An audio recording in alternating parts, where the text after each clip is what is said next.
सपना मोहन नगर की एक बड़ी सी सॉफ्टवेयर कंपनी में काम किया करती है। उसी कंपनी में शिवम नाम का लड़का भी काम किया करता था। सपना और शिवम एक दूसरे से बहुत प्यार करते थे।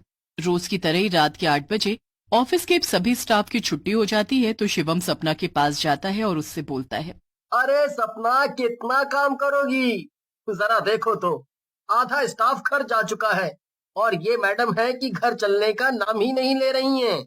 अरे यार क्या बताऊं, आज मैं तुम्हारे साथ घर नहीं जा पाऊंगी। मेरी एक फाइल है जिसे कंप्लीट करके आज ही मुझे बॉस को देना है। जब तक मेरा काम नहीं पूरा हो जाता मैं घर नहीं जा पाऊंगी। और मुझे लगता है कि काम पूरा करने में मुझे आराम से 11-12 तो बज ही जाएंगे। हम्म, फिर तो मैं भी तुम्हारे साथ ही रुकूंगा। अरे तुम मेरी चिंता मत करो, मैं कैब से घर चली जाऊंगी। पर अगर तुम अपने घर देरी से गए तो तुम्हारे पापा तुम्हारा क्या हाल करेंगे, ये तो तुम अच्छे से जानते हो। नहीं नहीं, रात के समय कैब से जाना सही नहीं होगा। अरे बाबा तुम घर जाओ, मैं घर पहुंचते ही तुम्हें फोन करूंगी। ओके। सपना की बात मानकर शिवम अपने घर चला जाता है और सपना को ऑफिस में काम करते हुए कब 12 बज जाते हैं उसे पता भी नहीं चलता है। अरे बाप रे, आज तो रात के 12 बज गए। मैं जल्दी से कैब बुक करती हूँ। सपना जैसे ही कैब बुक करती है कि कैब तुरंत ही ऑफिस के बाहर आ पहुंचती है। सपना कैब में बैठती है और बोलती है, क्या बात है भैया, आप तो कैब बुक करते ही आ गए। चलो अच्छा है, वैसे भी आज घर के लिए मुझे काफी लेट हो गया है। कुछ देर बाद सपना कैब की खिड़की से बाहर देखती है और वो चौंकते हुए कैब ड्राइवर से बोलती है, अरे भैया ये आप मुझे किस रास्ते से ले जा रहे हो? यहाँ तो आसपास सब सुनसान है। कैब ड्राइवर जोर जोर से हंसने लगता है और सपना से बोलता है, मैडम, आप जैसी सुंदर हसीना को मैं भला शोर शराबे के रास्ते से कैसे घर ले जा सकता हूँ?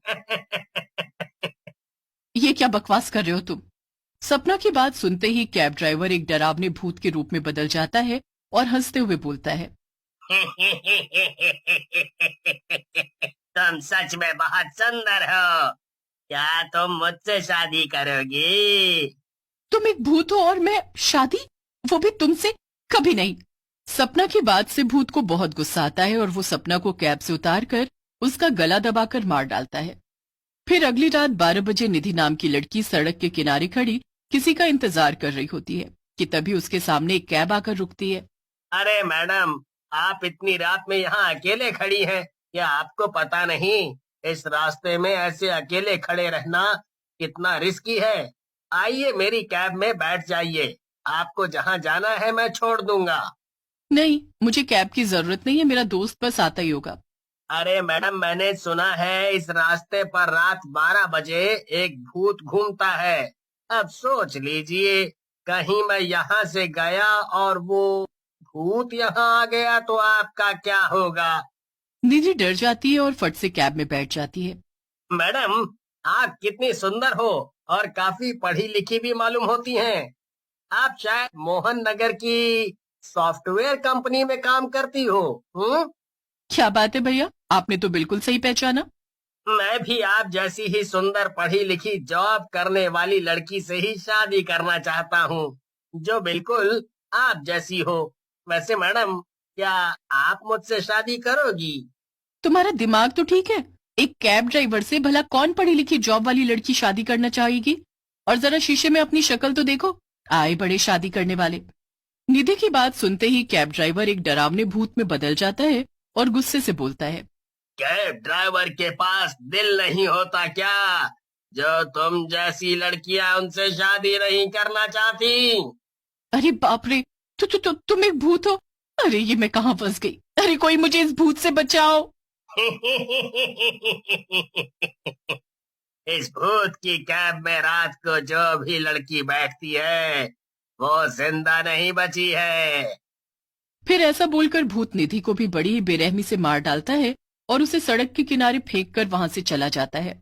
फिर हर रात भूत इसी तरह से सुंदर लड़कियों को अपनी कैब में बिठाता और उन्हें मारकर सड़क के किनारे फेंक देता। आए दिन शहर में इस तरह की वारदात से पूरा शहर कांप उठा था।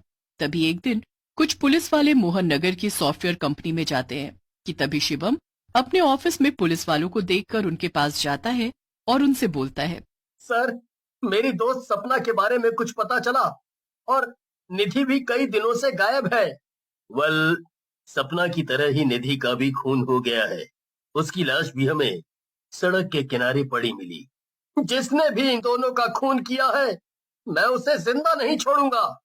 हमें सीसीटीवी से पता चला है कि सपना का खून किसी इंसान ने नहीं बल्कि एक भूत ने किया है।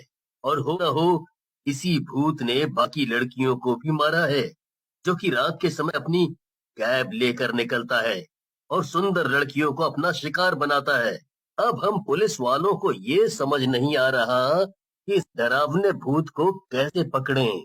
तभी ऑफिस में काम करने वाली मेघा वहां आती है और पुलिस से कहती है, सर मैं एक ऐसे तांत्रिक बाबा को जानती हूँ जो उस भूत को मिनटों में ठिकाने लगा देगा और भूत को तांत्रिक बाबा के पास तक पहुंचाने में मैं आपकी मदद करूंगी। मगर कैसे? सर मैं रात के समय सड़क पर कैब का वेट करूंगी और मैं जानती हूँ कि वो सुंदर लड़की देखकर जरूर आएगा। फिर मैं उसकी कैब में बैठकर उसे अपनी बातों में लगाकर उस भूत को तांत्रिक बाबा के पास ले आऊंगी। मगर मेघा, इस काम में बड़ा रिस्क है। मैं पहले ही अपनी सबसे अच्छी दोस्त को खो चुका हूँ, इसीलिए मैं अब तुम्हें नहीं खोना चाहता। शिवम सही बोल रहा है। हम लोग उस कैब वाले भूत को पकड़ने के लिए तुम्हारी जान खतरे में नहीं डाल सकते। तभी शिवम को एक आइडिया आता है। वो पुलिस से कहता है, सर, क्यों ना मेघा की जगह मैं लड़की बनकर लाली लिपस्टिक लगाकर रात में उस भूत की कैब का इंतजार करूं। और वैसे भी सपना कहती थी, अगर मैं लड़कियों की तरह तैयार हो जाऊं तो सारी लड़कियां मेरे आगे फीकी लगने लगेंगी। बात तो तुम बिल्कुल सही कह रहे हो। फिर शिवम, मेघा और पुलिस वाले मिलकर एक प्लान बनाते हैं